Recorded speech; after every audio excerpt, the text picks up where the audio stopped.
मैं हूं फैज शेख और आप देख रहे हैं के भारत समाचार। जी हां, आज एक गर्मा गर्म मुद्दे पर हम आपको मिलवाएंगे एक बड़ी शख्सियत से जो कि विश्वविख्यात है। पूरी दुनिया में इनके चर्चे हैं। दुनिया इनके नाम की मोहताज नहीं, इनके चेहरे को देखते ही लोग समझ जाते हैं कि ये कौन हैं और माइक पर क्या कुछ कहने वाले हैं। जी हां, हम आपको मिलाएंगे विश्वविख्यात शायर जनाब मुनव्वर राना साहब से, जो कि आजकल चर्चा में बने हुए हैं। मैं आपको बता दूं थोड़ा सा व्यूअर्स कि जो भी मुद्दे भारत में ज्वलंत होते हैं, सीएबी, सीएए, एनआरसी, इसके बाद जनसंख्या नियंत्रण कानून की अगर बात की गई, या फिर लोगों को यहाँ से पलायन की बात की जाए, या फिर ट्रिपल तलाक का मुद्दा हो, या कश्मीर में धारा 370 को हटाने को लेकर कोई भी कार्यक्रम भारत में चलाया जाए, राजनीतिक कार्यक्रम, उसका हिस्सा लगातार जनाब मुनव्वर राना साहब रहे हैं। ये अपने आप को गाहे बगाहे बचा नहीं पाते हैं किसी मुद्दे से। उसकी वजह मैं आपको बताता हूं, ये मेरी ओपिनियन है, मेरी राय है, इसका इनसे कोई ताल्लुक नहीं है, क्योंकि ये शायर हैं। शायर के हाथ में कलम होता है, लेखनी होती है। जो वो लिखता है, जो वो तहरीर करता है, वो कहता है। ना तो उसका कलम निडर होता है, ना तो उसकी जबान और उसका दिल और उसका जहन, ये सब एक साथ चलते हैं। इनका तारतम होता है। उसी तारतम में लगातार प्रखर मुद्दों पर अपनी बात प्रमुखता से रखते चले आए हैं। मैं आपको व्यूअर्स मिलाने जा रहा हूं मुनव्वर राना साहब से, क्योंकि ताज़ा एक मामला 7 समंदर पार फ्रांस में हुआ है। उस मुद्दे पर मुनव्वर राना साहब ने बयान दिया है। उनको इस मुद्दे पर जिहादी भी कहा गया है, आतंकवादी भी कहा गया है, तमाम सारे लक़ब से नवाजा गया है। क्या कुछ इनकी सोच है और क्या कुछ इन्होंने कहा है?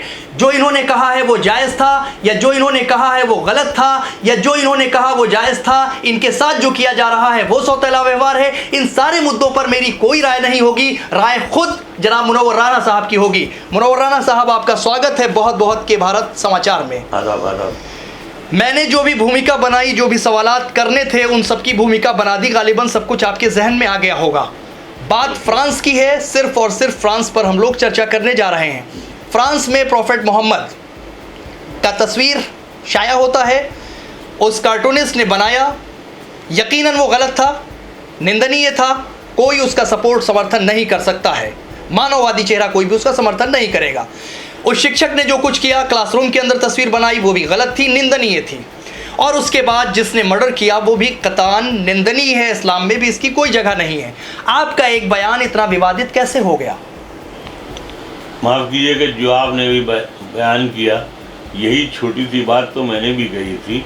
सबसे पहले न्यूज़ नेशन वालों ने मुझसे गुफ्तगू की थी, तो मैंने यही कहा था कि देखिए, किसी भी मज़हब की के किसी पैगंबर की तस्वीर कार्टून बनाना बुरी बात है। जिस टीचर ने कार्टून बनाया उसने बुरा किया, जिस लड़के ने कत्ल कर दिया उसने उससे भी ज़्यादा बुरा किया। तो होना यही चाहिए कि इससे बचना चाहिए कि इस तरह की कोई भी आपत्तिजनक कार्टून या तस्वीर जिससे किसी भी धर्म विशेष को अगर तकलीफ़ पहुंचती है तो वो किसी बड़े झगड़े, किसी बड़े फसाद, किसी बड़े नुकसान का सबब बन सकती है। मैंने बात कही थी, लेकिन उसको ये अलग बात है कि नहीं, आपका सर माजरत चाहूँगा, आपका वो एक लाइन का बयान मैं भी होता तो यही करता जी, कैसे उसको हमारे व्यूअर्स को समझाइए, क्या था? नहीं देखिए, ये मैंने वहाँ के लिए तो मैंने बिल्कुल नहीं कहा था।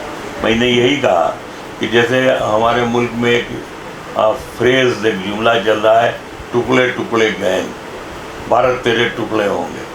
तो भारत कोई लज्जित पापड़ है कि टुकड़े टुकड़े हो जाएंगे? हमने 30 साल पहले शेर कहा था कि दिखाते हैं पड़ोसी मुल्क आंखें तो दिखाने दो, कहीं बच्चे के भूसे से भी माँ का गाल कटता है। तो मेरी मजबूरी ये है कि मैं शायर हूँ। अगर मैं कोशिश करता हूँ कि किसी चीज़ को मैं डिफाइन करूँ तो लोग उसके गलत मतलब निकाल लेते होंगे। मैंने ये बिल्कुल नहीं कहा कि अगर मैं वहाँ होता या उस लड़के की जगह होता तो मैं मार देता, ये मैंने बिल्कुल नहीं बोला। हाँ, मैंने ये ज़रूर कहा कि इस किस्म के वाक़यात जो हैं वो कहीं भी नुकसानदेह होते हैं। मैंने कहा बल्कि मैं इस तरह का आदमी हूँ कि जब मैंने टीवी पर देखा कि एक लड़की गैर मुस्लिम जो थी उसको 2 लड़कों ने शूट कर दिया और जब मैंने देखा कि वो दोनों मुसलमान हैं तो मुझे अंदर से बहुत नफ़रत मेरे अंदर जागी कि ये बहुत ही घटिया काम है, ये तो किसी तरह का गैर इंसानी काम भी है और इस्लाम से तो इसका कोई ताल्लुक़ ही नहीं है, इस तरह से जुल्म करना, किसी को मार देना। तो मैंने ट्वीट करके मैंने यही कहा था कि होना ये चाहिए कि इस मुल्क से अगर रेप की जो एक परंपरा चली आ रही है, अगवा जो हो रहा है, जो लड़कियों पर जुल्म हो रहा है या किसी पर जुल्म हो रहा है, उसकी सज़ा सिर्फ यही है कि वो दोनों जो मुसलमान लड़के हैं उनको उसी जगह पे जहाँ उन्होंने उस लड़की को शूट किया है वहीं लाकर शूट कर दें और शूट करने से पहले ऐलान कर दें कि इस वक्त इन दोनों लड़कों को यहाँ गोली मारी जाएगी। अगर ये हो तो इस मुल्क से ये चीज़ें दूर हो सकती हैं, ये मैंने कहा। दूसरी बात मैंने ये कही कि देखिए जज्बात से खेलना, मज़हब से खेलना वो ख़राब होता है। हमारे मुल्क में अगर कोई देवी देवता की तस्वीर अगर बनाता है तो अगर हमारे सामने कोई हमारा कोई आदमी बनाए तो हम उसको मार देंगे, ये मैंने बात कही। उसको उन्होंने फ्रांस से जोड़ दिया, अमेरिका से जोड़ दिया, लंदन से जोड़ दिया, ये मेरा मकसद नहीं था। मैंने मिसालें भी दी कि अब इसको आप क्या कीजिएगा कि ये शायद इंडियन मेंटलिटी है कि ये जो ऑनर किलिंग के नाम पर हज़ारों बरस से कत्ल होते हैं उसको आप क्या कहेंगे। अगर उस लड़के ने अगर मारा तो धर्म के नाम पर उसको पागलपन का हुआ, तो जुनून की कोई कैफियत नहीं है। ये जुनून है कि जिस लड़के को, जिस लड़की को 9 महीने कोख में रख के पाला गया हो, वही उसी लड़की को ऑनर किलिंग में मार दिया जाए। तो मुनव्वर साहब एक मिनट, उसी तरह आप ये सोचिए कि अगर मकबूल फ़िदा हुसैन जिन्होंने इस मुल्क में एक अच्छी ज़िंदगी गुजारी, एक हिंदुस्तानी की हैसियत से रहे, लेकिन उनसे एक गलती हुई या कह लें कि जानबूझ के किया होगा, ये छोड़ लो, लेकिन उन्होंने देवी देवताओं की कुछ अभद्र तस्वीरें बनाई, नतीजे के तौर पर उनका स्टूडियो जलाया गया, उनके पोर्ट्रेट जलाए गए, और अगर वो हिंदुस्तान से भाग नहीं जाते तो उनका कत्ल भी हो जाता, और वो हिंदुस्तान से भाग के वो एक दूसरे मुल्क में 93 साल की उम्र में मरे। इसके अलावा मैंने कहा ये जो पहलू खान, तबरेज़ अंसारी, इखलाक, इसका कत्ल हुआ है तो क्या हुआ कि कोई गाय के नाम पर, गोश्त के नाम पर इस मुल्क में कत्ल हो रहा है, कितनों को सज़ा मिलती है। तो मैंने कहा कि ये जो मज़हब के नाम पर, अगर ठीक है अगर यहाँ गाय काटना मना है तो अगर कोई गाय काटता है तो वो गलत करता है, तो हम उसके हक़ में तो नहीं है कि ये ऐसा होना चाहिए। लेकिन तो मैंने इन्हीं हवालों से मैंने बात की, लेकिन उसमें मीडिया मुख्तलिफ जुमले निकाल लेता है, काट पीट के उसने अपने मतलब से निकाला। और मैंने ये बात कही कि देखिए न मैं दल बदलूँ हूँ, न बयान बदलूँ हूँ, न मकान बदलूँ हूँ, जो मैंने कहा उस पर मैं हर कायम हूँ। अगर हुकूमत या अदालत अगर मुझे सज़ा देना चाहती है तो मैं उसके लिए तैयार हूँ। मैं मुद्दे पे आता हूँ वापस, क्योंकि अखलाक और पहलू इन पर तमाम सारी गुफ्तगू आपसे होती रही है। मैं फ्रांस के मुद्दे पर वापस आता हूँ।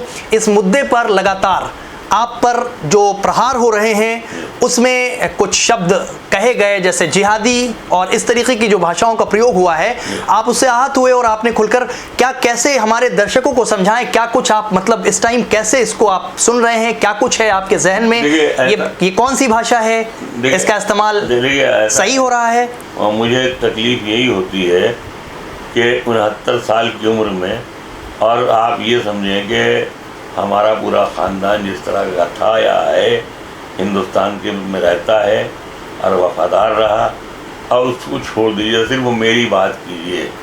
तो मेरे जैसे आदमी को अगर कोई शख्स अगर कहता है कि ये पाकिस्तानी है, तो हम ये कहते हैं कि हमारी हुकूमत अगर गूंगी ना हो, अगर बहरी ना हो, अगर अंधी ना हो, अगर कम्युनल ना हो, तो उसको उस शख्स को पकड़ना चाहिए और उससे कहना चाहिए कि तुम ये साबित कर दो कि ये आदमी पाकिस्तानी है, तो मुझे पाकिस्तान भेज दिया जाए या जेल भेज दिया जाए। और अगर वो साबित नहीं कर पाता है तो उस शख्स को पागल खाने भेज दिया जाए। ये जो नफ़रतों का ऐलान होता है कि आतंकवाद का आज तक तो डिफाइन ही नहीं हो सका पूरी दुनिया में, आतंक किसको कहते हैं।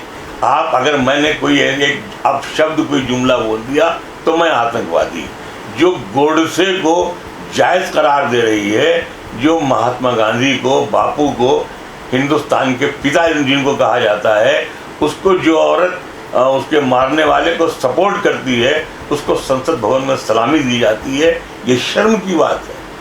आप उससे कुछ नहीं कहेंगे, लेकिन मुसीबत ये आ गई है ये 5 बरस 7 बरस में हिंदुस्तान में कि यहाँ किसी वैक्सीन की कोई ईजाद करने की ज़रूरत बिल्कुल नहीं है।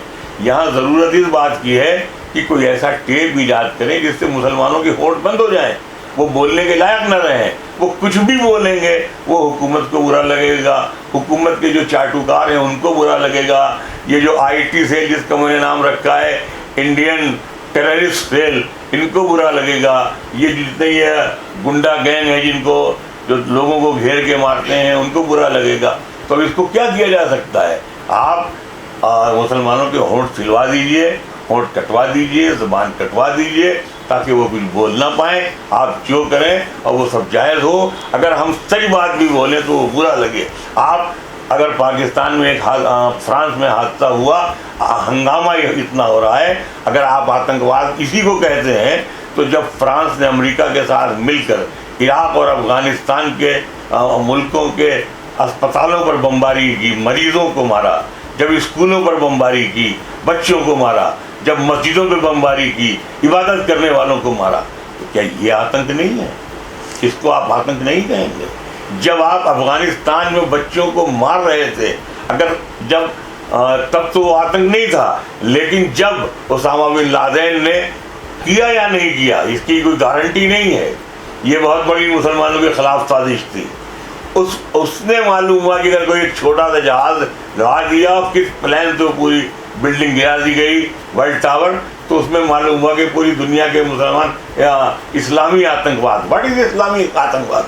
अगर दुनिया में इस्लामिक आतंकवाद है तो भाई हिंदुत्व आतंकवाद भी है, इसराइली आतंकवाद भी है, यहूदी आतंकवाद भी है, ईसाई आतंकवाद भी है। आप सब नाम दीजिए, सबको डिफाइन कीजिए, लेकिन पर्टिकुलर एक किसी कम्युनिटी को आप नफरत या प्लान के तहत अगर आप कहते हैं तो ये बुरा है।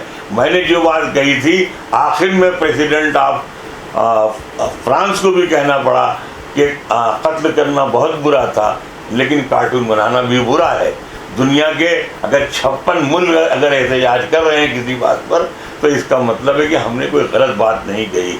अगर हिंदुस्तान में एक आदमी ने सच बोल दिया तो यह हिंदुस्तान के लिए बड़ी बात होनी चाहिए कि अगर हमने सच बोला, हमारे मुल्क में सच बोलने वाले मौजूद हैं। मैं किसी मुस्लिम मुल्क का चाटुकार नहीं हूँ, कहीं से चंदा नहीं आता है मेरे पास, न मैं हिंदुस्तान में किसी सियासी पार्टी का मैं चाटुकार हूँ।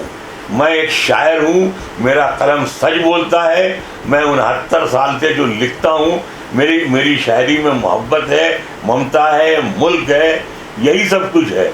लेकिन जहाँ इंसाफ की बात होती है तो वो मुझे लिखना पड़ता है। अगर मैं नहीं लिख सकता हूँ तो फिर मुझे अपने कलम को पाजामे में नारा डालने के लिए इस्तेमाल करना चाहिए, लिखने के लिए इस्तेमाल नहीं करना चाहिए। राना साहब, मैं थोड़ा समाजत चाहता हूँ, एक बात मैं आपको और बताना चाहता हूँ, ये जो FIR हुई है, ये FIR मैं आ रहा हूँ राना साहब, उसी पे आ रहा हूँ, बिल्कुल आ रहा हूँ, बस थोड़ा सा सब्र करिए, मैं उसी पे आ रहा हूँ। उससे पहले मैं एक सवाल आपसे पूछना चाहूँगा। आपका जो बयान आया फ्रांस पर, आपको नहीं लगता कि ये बयान सही है? आपके हिसाब से हो सकता है, लेकिन आपको नहीं लगता है कि टाइमिंग थोड़ी सी गलत है? बिहार इलेक्शन है, चल रहा है, आपके जहन में बिहार चुनाव नहीं था क्या? नहीं, इससे हमें चुनाव से क्या लेना देना? नहीं, बिहार चुनाव में क्या किसी सियासी पार्टी को इसका फ़ायदा नहीं हो सकता है आपके बयान का? हमें तो भाई इसका अंदाज़ा नहीं है, फ़ायदा नुकसान। ये फ़ायदा नुकसान तो बनिए देखते हैं, शायद नहीं देखता है। नहीं, इसका इस्तेमाल आपको क्या लगता है? जैसे बिहार इलेक्शन है, आपके जो बयान है उस बयान का प्रचार प्रसार खूब हो रहा है, ये तो आप भी देख रहे हैं, FIR भी हुई है, लगातार मीडिया कवरेज कर रही है, चला रही है, तो ये नहीं लगता है कि ये टाइमिंग थोड़ी सी मिसमैच थी या कुछ? तो फिर तो अच्छा है, जिस पार्टी को फ़ायदा पहुँचेगा वो कुछ हमें पैसे पहुँचाएगी, कुछ हमें ला करके देगी, तोहफा देगी। चलिए अब आते हैं, खैर आखिरी सवाल आपसे पूछते हैं। FIR आपके ख़िलाफ़ FIR हुई है और कई सारे सेक्शंस में FIR दर्ज की गई है। क्या पुलिस की तरफ से लोगों का दबाव भी है? तमाम सारे लोग गिरफ्तारी की भी मांग उठा रहे हैं। कैसे आप देखते हैं इसको? पुलिस ने कोई कांटेक्ट आपसे किया है? क्या कुछ चल रहा है? आप इसको कैसे देखते हैं? मुझे कुछ भी नहीं मालूम था। मैं तो परसों मेरी तबीयत ख़राब थी, तो मैं थोड़ी प्रॉब्लम थी, तो ये यूरिन में तो पाइप पड़ा हुआ था, तो मैं तो बहुत बेहोशी में था। कल कोई मीडिया वाला आ गया था, तो उसने मुझे बताया कि साहब आपके खिलाफ FIR है। तो मुझे अच्छा लगा, मैंने कहा कभी FIR हुई नहीं, तो FIR हुई है तो मज़ा आना चाहिए।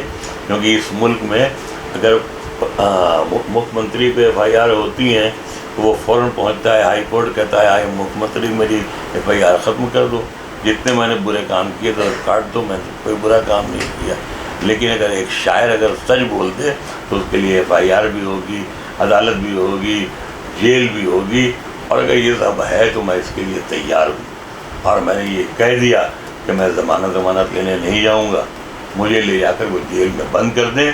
क्योंकि 2015 में मैंने अपनी मरती हुई माँ के पैर छूकर सिर्फ एक बात कही थी कि जब मैं आपके पैरों में कब्र की मिट्टी के नीचे लेटना चाहूँ तो मैं इस तरह हूँ कि आप कहें कि मेरा बेटा आ रहा है।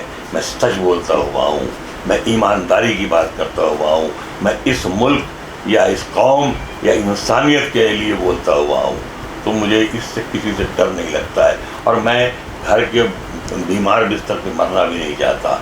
मैं चाहता हूँ कि मैं बहुत पहले से ये बात कहता हूँ कि मेरे लिए मरना जेल में अच्छा है, ताकि दुनिया को ये मालूम तो हो कि हिंदुस्तान में एक 70 साल 69 साल का बूढ़ा जो है वो सिर्फ उसने इसलिए जेल में जाके जान दे दी कि उसको सच बोलने की आदत थी। तो कम से कम हिंदुस्तान की इज्जत तो बच जाएगी, जहाँ झूठों की एक टीम है जो इस मुल्क की हुकूमत और इस मुल्क को चला रही है। तो ये थे जनाब मुनव्वर राना साहब, जिनसे हमने आपकी मुलाकात करवाई, जिनके बेबाक बयान आपको सुनवाए, सारे मुद्दों पर खुलकर उन्होंने चर्चा की, उन पर FIR हुई है उस पर भी चर्चा की, फ्रांस के लिए जो उन्होंने बयान दिया था उस पर भी अपनी सफाई पेश की कि मेरा कतई ये मकसद नहीं था, कतई फ्रांस के संदर्भ में मैंने ये बात नहीं की थी, ये बात सिर्फ और सिर्फ भारत के परिप्रेक्ष्य में कही गई थी। ये सारे बयानात आपने व्यूअर्स सुने हैं, कैसा लगा आपको ये सब कुछ आप अपनी राय दे सकते हैं। के भारत समाचार पर आप इस ट्विटर हैंडल पर जाकर आप अपनी राय दे सकते हैं। शेयर और लाइक करना मत भूलिएगा हमारे इस खास इंटरव्यू को।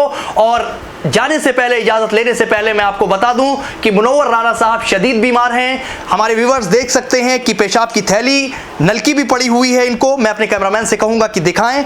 ये शिद्दत के साथ बीमार हैं, और जैसा कि इन्होंने कहा है कि मैं बीमार हूं, ये दिख रहा है बीमार हैं। तमाम सारी दवाइयां भी मेरे अगल बगल रखी हुई हैं। इनका ये अपना ऑफिस का कमरा किसी अस्पताल से कम नहीं दिख रहा है। और अब ऐसी हालत में के भारत समाचार को इन्होंने अपना कीमती समय दिया, हम इसके लिए इनके शुक्रगुजार होंगे। लेकिन जाने से पहले हम एक बात अपने व्यूअर्स को बता देना चाहते हैं कि जो कुछ मुनव्वर राना साहब ने कहा या इनकी बेटी सुमैया राना ने कहा, उसके संदर्भ में किस तरीके के प्रचार और प्रसार हुआ, किस तरीके से इनके खिलाफ और इनके फेवर में बातें की गई, वो सारा कुछ व्यूअर्स आपको डिसाइड करना है। आप इस पर अपनी एक राय बनाएं और हमें जरूर शेयर करें। बहुत बहुत धन्यवाद इस इंटरव्यू को देखने के लिए आप सबका। जय हिंद, जय भारत।